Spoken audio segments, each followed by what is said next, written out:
আসসালামু আলাইকুম, স্বাগতম জানাচ্ছি বিবিসি নিউজ আন্তর্জাতিক সংবাদে। শুরুতেই সংবাদ শিরোনাম, এরপর বিস্তারিত। ইরানে বিক্ষোভকারীদের লক্ষ্য করে ছোড়া হচ্ছে গুলি, ২০০০ নিহতের শঙ্কা। রুবিও নেতানিয়াহুর ফোনালাপ, আলোচনায় ইরান। বিক্ষোভকারীদের আল্লাহর শত্রু ঘোষণা, ইরানের মৃত্যুদণ্ডের হুঁশিয়ারি। সিরিয়ায় আইএস ঘাঁটিতে ব্যাপক হামলা চালিয়েছে যুক্তরাষ্ট্র। দর্শক, এতক্ষণ শুনছিলেন সংবাদ শিরোনাম। এখন বিস্তারিত। আপনি যদি ইসরায়েলের ধ্বংস চান, মুসলিমদের পাশে থাকেন, তাহলে চ্যানেলটি লাইক দিয়ে সাবস্ক্রাইব করে পাশে থাকুন।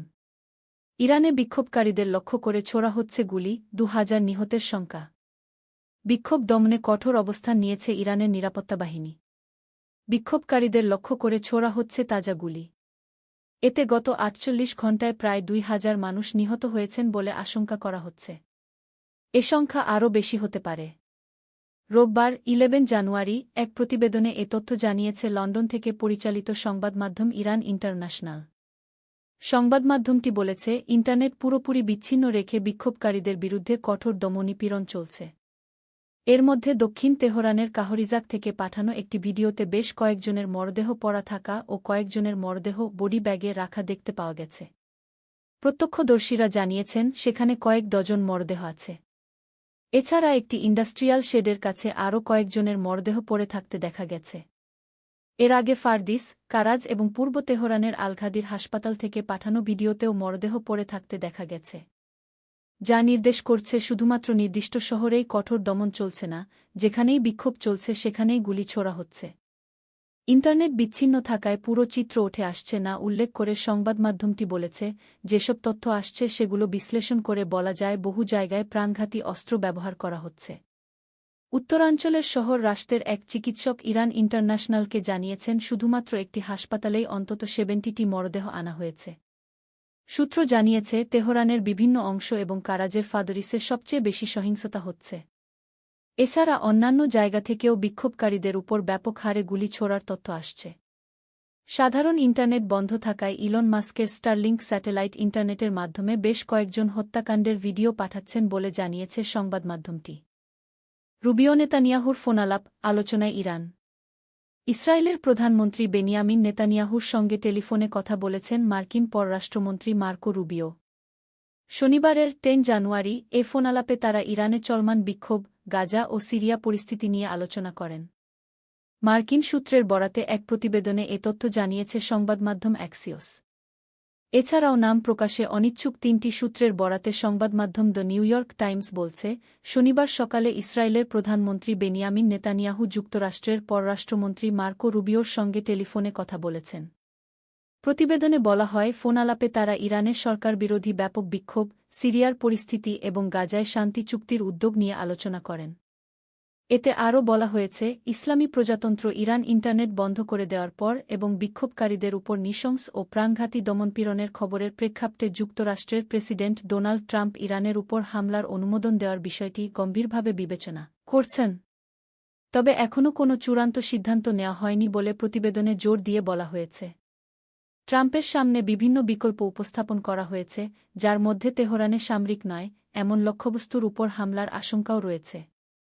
বিক্ষোভকারীদের আল্লাহর শত্রু ঘোষণা, ইরানের মৃত্যুদণ্ডের হুঁশিয়ারি। ইরানের বিক্ষোভকারীদের আল্লাহর শত্রু হিসেবে ঘোষণা করেছে দেশটির ক্ষমতাসীন ইসলামপন্থী সরকার। একই সঙ্গে বিক্ষোভে যারা সক্রিয়ভাবে অংশ নিচ্ছেন, তারা মৃত্যুদণ্ডে দণ্ডিত করা হবে বলে হুঁশিয়ারিও দেওয়া হয়েছে। শনিবার ইরানের অ্যাটর্নি জেনারেল মোহাম্মদ মোবাহেদি আজাদের দপ্তর থেকে দেওয়া এক বিবৃতিতে বলা হয়েছে, সংবিধানের ১৮৬ নম্বর ধারা অনুযায়ী বিক্ষোভকারীদের মোহারেব আল্লাহর শত্রু বলে ঘোষণা করছে ইরানের ইসলামী প্রজাতন্ত্র। মোহারেবদের শাস্তি মৃত্যুদণ্ড। ইরানের সংবিধানের ১৮৬ নম্বর ধারায় বলা হয়েছে, কোনো গোষ্ঠী কিংবা সংগঠন যদি ইসলামী প্রজাতন্ত্রের বিরুদ্ধে সশস্ত্র অবস্থান গ্রহণ করে, তাহলে ওই গোষ্ঠীর বা সংগঠনের সব সদস্যকে মোহারেব বা আল্লাহর শত্রু বলে ঘোষণা করে। ইরানের সংবিধানে আল্লাহর শত্রুদের একমাত্র শাস্তি মৃত্যুদণ্ড। গত প্রায় ২ সপ্তাহ ধরে ইরানে ব্যাপক আকারে সরকারবিরোধী আন্দোলন চলছে। দিন যত গড়াচ্ছে, আন্দোলনের মাত্রাও তত তীব্র হচ্ছে। এই আন্দোলন বিক্ষোভের প্রধান কারণ অর্থনীতি। বছরের পর বছর ধরে অবমূল্যায়নের জেরে ইরানের মুদ্রা ইরানি রিয়েল বিশ্বের সবচেয়ে দুর্বল মুদ্রা। বর্তমানে ডলারের বিপরীতে ইরানি রিয়েলের মান $1,94,055। অর্থাৎ ইরানে এখন $1 বিপরীতে পাওয়া যাচ্ছেন $1,94,055 ইরানি রিয়েল। জাতীয় মুদ্রার এই দুরবস্থার ফলে দীর্ঘদিন ধরে ভয়াবহ মূল্যস্ফীতি চলছে ইরানে। খাদ্য, বস্ত্র, বাসস্থান, চিকিৎসার মতো মৌলিক চাহিদাগুলো মেটাতে রীতিমতো হিমশিম খাচ্ছেন ইরানের সাধারণ জনগণ। এই পরিস্থিতিতে গত 28 ডিসেম্বর মূল্যস্ফীতি ও জীবনযাত্রার ব্যয় বৃদ্ধির প্রতিবাদে ধর্মঘটের ডাক দেন রাজধানী তেহরানের বিভিন্ন বাজারের পাইকারি ও খুচরা ব্যবসায়ীরা। সেই ধর্মঘট থেকেই বিক্ষোভের সূত্রপাত। এরপর মাত্র কয়েক দিনের মধ্যে ইরানের ৩১টি প্রদেশের প্রায় সবগুলো শহর গ্রামে দাবানলের মতো ছড়িয়ে পড়ে বিক্ষোভ এবং দিনকে দিন বিক্ষোভের তীব্রতা বাড়তে থাকে। বর্তমানে পুরো দেশকে কার্যত অচল করে দিয়েছেন বিক্ষোভকারীরা। ইরানের ক্ষমতাসীন ইসলামপন্থী সরকারও বিক্ষোভ দমাতে তৎপরতা চালিয়ে যাচ্ছে। রাজধানীসহ দেশের প্রায় সব শহরে মোতায়েন করা হয়েছে নিরাপত্তা বাহিনীর সদস্যদের। দেশের ইন্টারনেট ও মোবাইল সংযোগ বিচ্ছিন্ন করে দিয়েছে সরকার এবং গতকাল শনিবার পুলিশ ও নিরাপত্তা বাহিনীর পাশাপাশি সেনাবাহিনী ও সেনাবাহিনীর অভিজাত শাখা Islamic Republic Guard Corps (IRGC) কে নামানো হয়েছে। শনিবার রাতে সেনাবাহিনী ও IRGC সদস্যদের সঙ্গে সংঘাতে বেশ কয়েকজন বিক্ষোভকারী নিহত হয়েছেন বলে জানা গেছে। সিরিয়ায় IS ঘাঁটিতে ব্যাপক হামলা চালিয়েছে যুক্তরাষ্ট্র। মার্কিন সেনাবাহিনীর কেন্দ্রীয় কমান্ড সেন্টকম জানিয়েছে, যুক্তরাষ্ট্র ও তাদের অংশীদার বাহিনী সিরিয়ায় ইসলামিক স্টেট IS গোষ্ঠীর লক্ষ্যবস্তুতে ব্যাপক আকারে হামলা চালিয়েছে। সেন্টকম এক্সে জানায়, শনিবার মার্কিন প্রেসিডেন্ট ডোনাল্ড ট্রাম্পের নির্দেশে এসব হামলা চালানো হয়। অপারেশন হকাই স্ট্রাইকের অংশ হিসেবে এই অভিযান পরিচালিত হয়েছে, যা 13 ডিসেম্বর সিরিয়ায় মার্কিন বাহিনীর উপর ISের প্রাণঘাতী হামলার প্রতিক্রিয়ায় নেওয়া পদক্ষেপ। সেন্টকমের ভাষ্য অনুযায়ী, সন্ত্রাসবাদ মোকাবিলা এবং অঞ্চলে মার্কিন ও মিত্র বাহিনীর নিরাপত্তা নিশ্চিত করাই ছিল এই হামলার উদ্দেশ্য। সেন্টকম বলেছে, আমাদের বার্তা স্পষ্ট ও শক্তিশালী, তোমরা যদি আমাদের যোদ্ধাদের ক্ষতি করো, আমরা তোমাদের খুঁজে বের করব এবং পৃথিবীর যেখানেই থাকো না কেন, যতই ন্যায়বিচার এড়িয়ে চলার চেষ্টা করো, তোমাদের হত্যা করব।